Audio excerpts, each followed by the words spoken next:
నేను మనస్ఫూర్తిగా అనుకుంటాను. నిజంగా కూడా ఇవాళ ఏమైతుంది ఒక్కసారి మీరు ఆలోచన చేయాలి. आप सबको सोचना चाहिए क्या हो रहा. 24 महीने पहले कांग्रेस पार्टी ने काफ़ी सारे वादा किए आवाम के साथ. ఎన్నెన్ని మాటలు చెప్పారు. అరిచేతుల వైకుంఠం చూపెట్టారు, అరిచేతుల స్వర్గం. आप वोट दियो, हम कुछ भी दे देंगे. आपके घर के सामने अगर चांद भी ऊपर तोड़ के लाके आपके घर के सामने बांधना है तो वो भी कर देंगे. कुछ भी ఏది అడిగితే అది. ఆడపిల్లలందరికీ మాట ఇచ్చారు.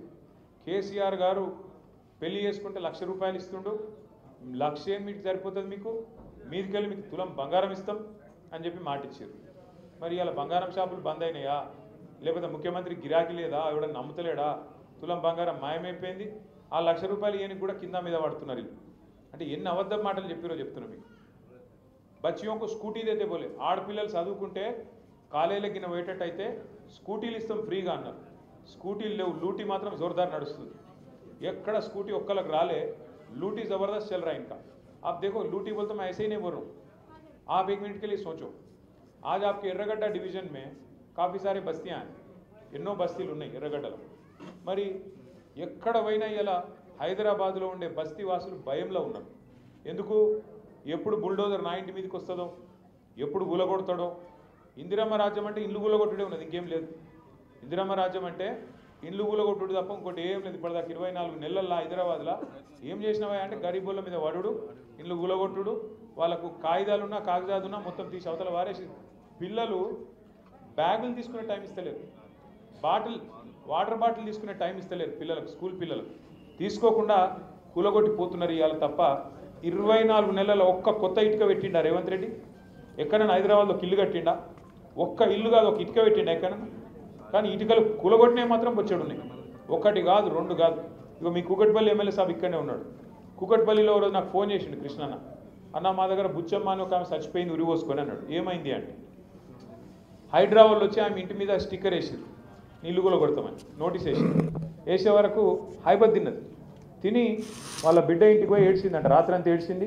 ఆయన రాత్రి ఉరి పోసుకొని వాళ్ళ బిడ్డ ఇంట్లోనే చచ్చిపోతే నేను కూడా పోయి వచ్చి కలిసి ఆ బిడ్డకు వాళ్ళకి ధైర్యం చెప్పొచ్చిన.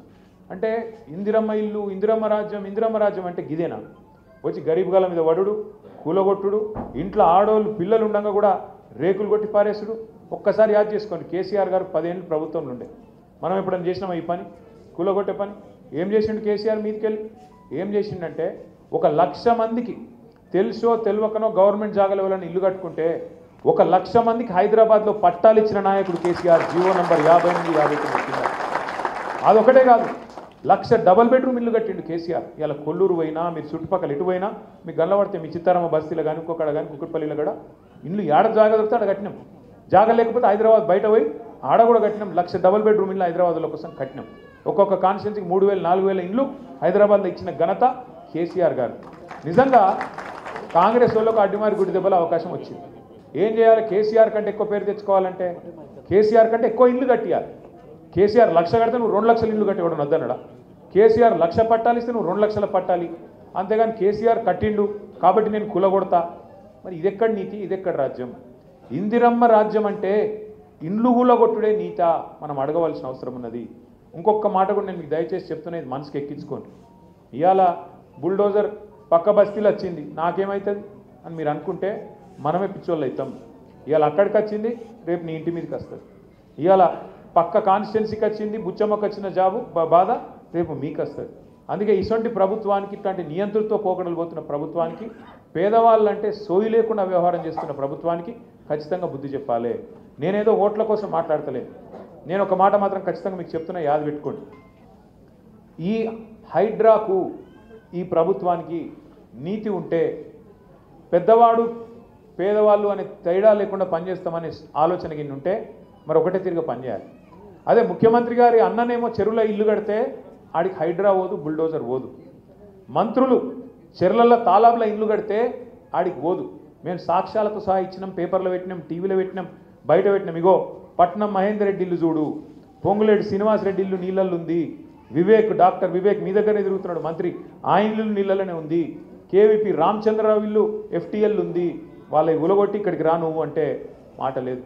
ముఖ్యమంత్రి సొంత ఇల్లు కొడంగల్ల, రేవంత్ రెడ్డి సొంత ఇల్లు కొడంగల్ల రెడ్డి కుంటలు ఉన్నది. రెడ్డి కుంట అంటే ఏంది? కుంట అంటే చెరువే కదా, చెర్లనే ఇల్లు కట్టిండి నేను కొడంగల్లా. ఇక్కడికి వచ్చేమో పెద్ద పెద్ద మాటలు చెప్తాడు. వాళ్ళ అన్న దుర్గం చెరువులో కట్టిండి ఇక్కడ ఇల్లు, తాలాబులు ఉంది అది కూడా. ఆ ఇల్లుకి ముట్టరు, హైడ్రా పోదు. కానీ ఈజీగా దొరికేటోళ్ళు ఎవరు? గరీబోళ్ళు. అడిగేటోడు లేడు, మిమ్మల్ని కాపాడేటోడు లేడు అన్నట్టు, మీకు ఆవాజ్ లేదన్నట్టు కొట్టేస్తాం. తోడు దెంగే కోన్ దేకితే క్యా కర్లేతే అన్నట్టుగా ఈరోజు వ్యవహారం ఉన్నది. దయచేసి నేను మిమ్మల్ని కోరుతున్నా, ఇవాళ ప్రభుత్వం కాంగ్రెస్ పార్టీ వాడు ఏమంటుండంటే, మాకు ఓటేసి నీ ఏళ్ళతో నీ కంటినే పొడిపించే కుట్ర చేస్తున్నాడు. మీరిగిన ఓటేస్తే కాంగ్రెస్ పార్టీకి పొరపాటున వాళ్ళు బెదిరిస్తేనో భయపడితేనో ఇది బంద్ అవుతుంది అది బంద్ అవుతుంది అని బెదిరితే మీ ఏళ్ళతో మీ కన్నే ఒడుచుకున్నట్టు అవుతుంది. మీ ఇల్లు కూలగొట్టుమని హైడ్రాకు మీరే లైసెన్స్ ఇచ్చినట్టు అవుతుంది. యాది పెట్టుకొని ఈ మాట. ఒకవేళ మీకు కనుక రేపటి రోజున మళ్ళా కేసీఆర్ రావాలి అంటే సురుకు పెట్టుడు కాంగ్రెస్ పార్టీకి ఇప్పటి నుంచే మొదలు పెట్టాలి. జూబ్లీహిల్స్ నుంచే మన జయత్రయాత్ర మొదలు కావాలి. జూబ్లీహిల్స్ నుంచే మన జయత్రయాత్ర మొదలు కావాలి. లేకపోతే ఈ కాంగ్రెస్ పార్టీ మామూలు పార్టీ కాదు. మీరు చూడుర్రి, 100 రోజుల్లో అన్నీ చేస్తామన్నారు. 6 गारंटी बोले, सब कुछ कर देता हूँ बोले. क्या क्या बोले? आपका जो 2000 का वजीफा है, जो केसीआर साहब ने बढ़ा के 200 से बढ़ा के 2000 करे, आपको हम दुगना कर देंगे, 4000 देता हूँ बोले. 100 दिन में देता हूँ बोले. दिए क्या किसी को 4000? किसी को मिला 4000? अरे 4000 కాదు ముసలోళ్ళకు. ఇంకా రేవంత్ రెడ్డి సాబ్ ఇంకో మాట చెప్పిండు, కేసీఆర్ గారు ఒక ముసలమ్మకని ఇస్తున్నాడు, ముసలయ్యకని ఇస్తున్నాడు, నేను ఇద్దరికి ఇస్తా అన్నాడు. ఇంట్లో ముసలోనికి ఇచ్చి ముసలమ్మకి అయిపోతే అన్యాయం అవుతుంది, ఇద్దరికి ఇస్తా అన్నాడు. ఇంకొక అడుగు ముంగటేసి మహిళల ఓట్ల కోసం అత్తమ్మకు 4000, కోడలకు 2,500 ఇస్తా అన్నాడు.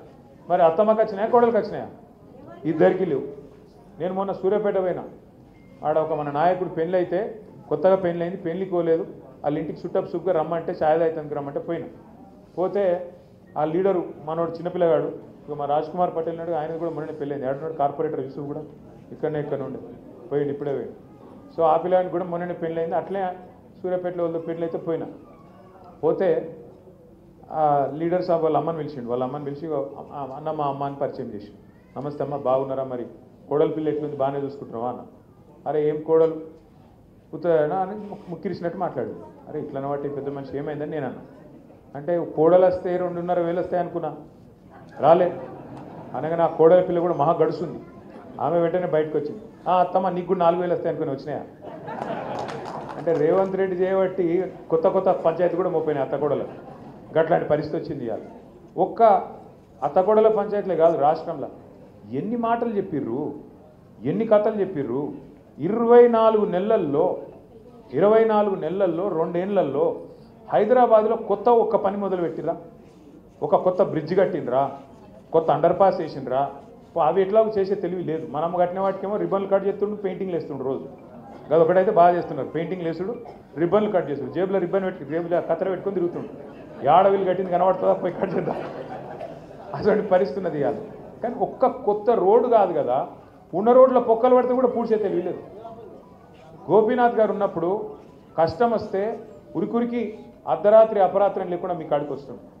బోరబండలో సర్దార్ కుటుంబానికి అన్యాయం అయితే ఇదే గోపీనాథ్ గారు పోయి అడ్డంగా నిలబడి, వాళ్ళకు అండగా నిలబడి, వాళ్ళకు అన్యాయం జరిగితే చివరిదా కొట్లాడిన తమ్ముడు చచ్చిపోయినాక కూడా ఆ కుటుంబానికి అండగా ఉన్నాడు. ఇలా మనం కూడా చేయాల్సింది అదే. మన నాయకుడు చనిపోతే ఆ కుటుంబానికి తప్పకుండా అండగా నిలబడాల్సిన బాధ్యత కూడా మన మీద ఉన్నది. ఆయన నాయకుడే కాదు, మన సహచర కార్యకర్త. కాబట్టి ఒక కార్యకర్తగా, ఒక నాయకుడిగా మనకు ఉండాల్సిన లక్షణం ఏంటంటే ఒకరికొకరు ఆసరగా ఉండాలి. ఒక కాకికి ఏమైనా అయితే మిగతా కాకులన్నీ వాళ్తాయి కదా, అరే గట్లెట్లా గట్లనే మనం కూడా ఇవాళ కేసీఆర్ కుటుంబ సభ్యులుగా మనందరం కూడా తప్పకుండా మన అభ్యర్థిని, మన పార్టీని కాపాడుకోవాల్సిన అవసరం మనందరి మీద ఉన్నది. నేను దయచేసి మిమ్మల్ని కోరేది ఒకటే, హైదరాబాద్లో మీకు చెప్పేది ఎక్కువ ఏం లేదు, మీకు అన్నీ ఎరికే. హైడ్రా గురించి ఎరికే,